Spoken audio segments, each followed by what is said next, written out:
Merci beaucoup, Kevin.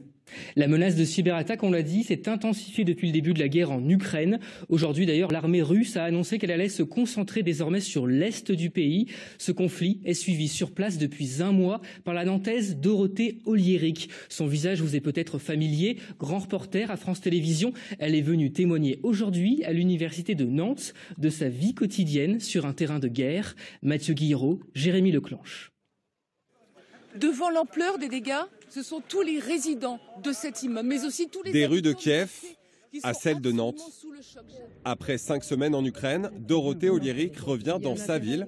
Sa mission du jour, expliquer le quotidien d'un reporter de guerre, échanger sur un métier qui l'a conduite du Rwanda à l'Afghanistan pour informer au plus près du terrain. C'est un besoin viscéral d'aller là où l'histoire s'écrit.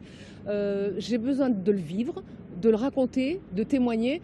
Alors on a toujours l'image du reporter de guerre qui prend des risques, qui fonctionne à l'adrénaline, le côté tête brûlée. Alors non, on n'est pas à tête brûlée, on y va.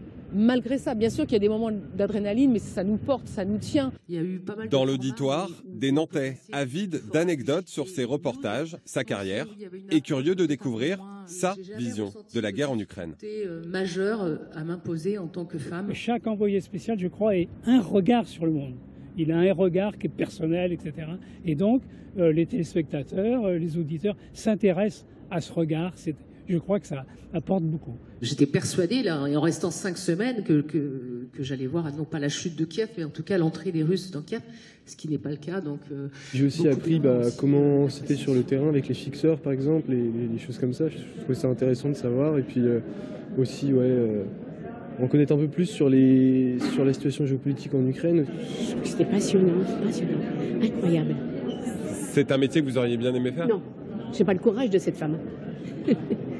Mais j'admire. Sa tenue de travail depuis des années, un casque et un gilet pare-balles, indispensable, mais insuffisant pour faire face aux blessures psychiques.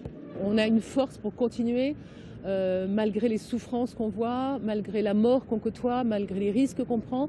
Mais moi, ça me transperce le cœur, mais que ce soit dans un camp ou dans un autre. Hein.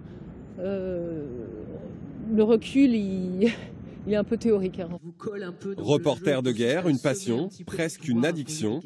Dans 3 semaines maximum, retour en Ukraine pour Dorothée Oliéric.